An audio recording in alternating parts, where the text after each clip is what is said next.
this concept of being able to set up a system where you're to sell without selling. What does that actually mean in practice, and what's the philosophy behind that? It's more of like selling without prospect. You know what I mean? Like, there's always going to have to be a sales process that goes on because it's just the way you communicate with someone during those times, right? You have to. I think what happens when you're really good at creating a referral network and you're getting a steady stream of people that you have the opportunity to sell to. When you get that figured out, one of the dangers is you get a little lazy on your sales techniques, right? You don't always seek agreement on key issues. You take for granted a couple things and maybe not handling objections the way you really should. So you always have to sell, but selling without having to worry about where your quote unquote leads are coming from is really what it boils down to. Because once you create something that's big enough, and it's probably different for not all that different, but it's probably a little different depending on the industry. Once you build it right and you have that referral network, you don't have to worry where the next sale is coming from. You're getting up to bats all the time. It's just how it works. You're always getting up to bats. But when you're up to bat, you can't abandon the sales techniques that you've learned along the way that helped you get successful. Does that make sense? Mhm. So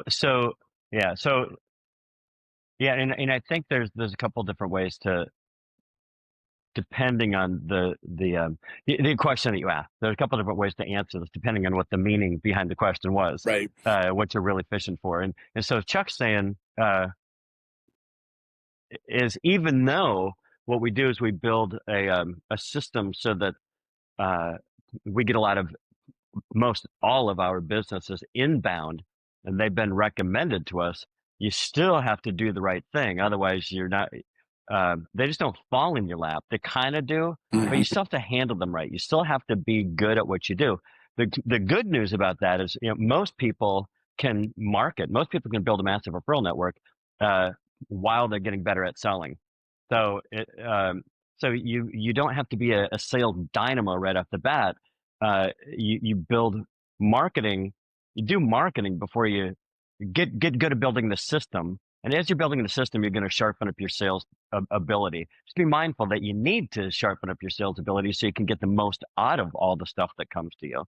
And so I would say also, a different way of answering your question is selling without selling, is how you communicate when somebody does, when you are in a sales situation. Like, the classic typical old fashioned way is they go, well, there's four steps. One, report a relationship, presentation, overcoming objections, and close. And we don't we don't think of it quite like that. So when we kind of do, but we look at it a little bit differently. So in the classic old fashioned way of those steps, the first thing is rapport and relationship. What does that really mean?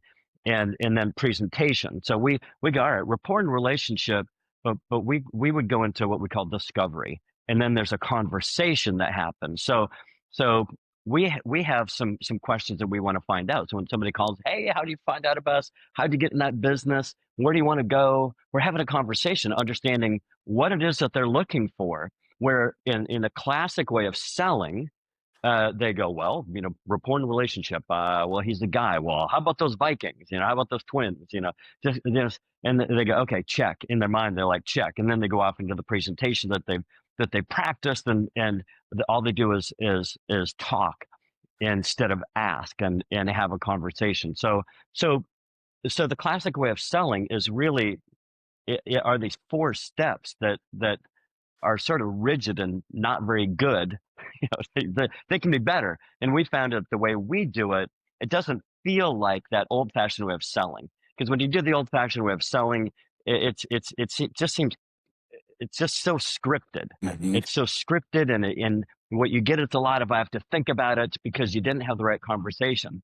So we have a conversation where we take a sincere interest in what they want to do, where they want to go, what they're trying to accomplish, and then we're always thinking, okay, how do we fit what we have into that? And so it's just different. So it's a more of a conversation, and then so you get you get more questions than objections. You still might get an objection in there. Well, I don't know. Okay, well, let me ask you.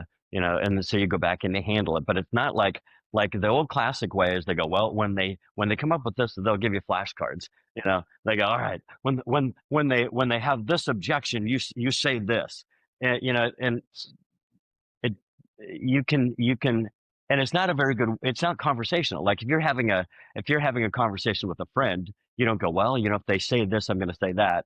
I mean, you kind of do, but it's more in what we do. It's a conversational process, not a presentation process.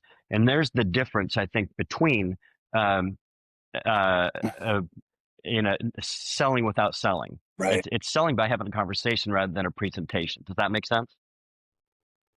It does, yeah. Yeah. And it's a more comfortable, fluid kind of, it just feels better. It doesn't feel, I mean, it still feels like you're engaged. You're really tuned in. You really, like you get sort of tunnel vision. I do anyway, because you're so focused in on what's going on. Like, most everything we do is on the phone. And so often I couldn't tell you, like it wouldn't, it's almost like as if I have my eyes closed and I'm really focused in on what they're saying and how they're saying it. And I'm imagining talking with them. I couldn't tell you where I am or what I'm doing, Right. where I am. I'm not looking around. Like you see, we've had tons of salespeople in our office, and you see them doing all kinds of stuff as they're having a conversation. You overhear the conversation, and they're clearly not paying attention. And a lot of people don't pay attention enough to the conversation to pick up all the cues that you'd want to have in this conversation. And it was No, that's so spot anyway, on. it's You can a more see the fluid ones. conversation than a presentation. Well, one, I think you got to like everything has to be like shored up, right? Like in the sales process, you're dealing with. Oftentimes, there's several different kind of concepts you're dealing with, and I think a great example is if someone called me and said, "Oh, I was referred by so and so," I wouldn't go, "Oh, great. Well, here's what I have to offer." That's disjointed. Would I'd go, "Oh, no kidding. How do you know so and so?" See, now I'm tying everything together. It's like sewing it. I'm sewing this whole little package together. I'm figuring out how they know this person, how they got here, how they got there. You got to figure all this out where most people just want to get it out, what they have to offer. And you can see the person on the other end. If you could look at their facial expression, 9 times out of 10, they're going, now what? Now how does this? I can't. Okay, now explain this. They're like confused because this other person's not engaged. They're throwing a ball up and they're catching it, or they're drawing little pictures, or they're surfing the internet. And it's like, dude, how can you have something meaningful if you're that distracted?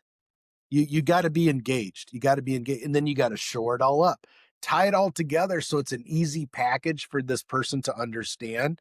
The easier it is for them to understand, the more likely they are to buy from you. And when it's easy for them to understand, they trust you because you go, you're not trying to hide anything. You're being very transparent. You're making this easy for me to understand. I trust you. I want to move forward with you. So you gotta really be engaged. And discovery, quite frankly, I spend probably most of my time trying to learn about them. Like I want to learn the whole dynamics of all this deal. I don't want to. Yeah. I'm just not eager to pitch you something. And there's that's well said. It's they don't in classic sales. So selling without selling. So selling by selling is probably the old Right. fashioned 4-step process Right. that's disjointed that Chuck was talking about. And none of those 4 steps is called discovery. Right. In classic, typical old fashioned stuff, none of it, they don't call it discovery. So and Chuck and I do this really, I would say very similarly. Most everything is discovery. Mhm. All you're doing is discovering, and then you do paperwork. It's kind of how Right. it is. Yeah. Uh, and so if you're like genuine, like you're really engaged and seeking to understand, uh, it's almost the whole process is almost all discovery. Right. You discover your way into, oh, well, then what works better for you, prospect, A or B? Be right. Oh, okay, B. Would you like that today or tomorrow? Right. Today. Okay. It's all questions. It's all discovery.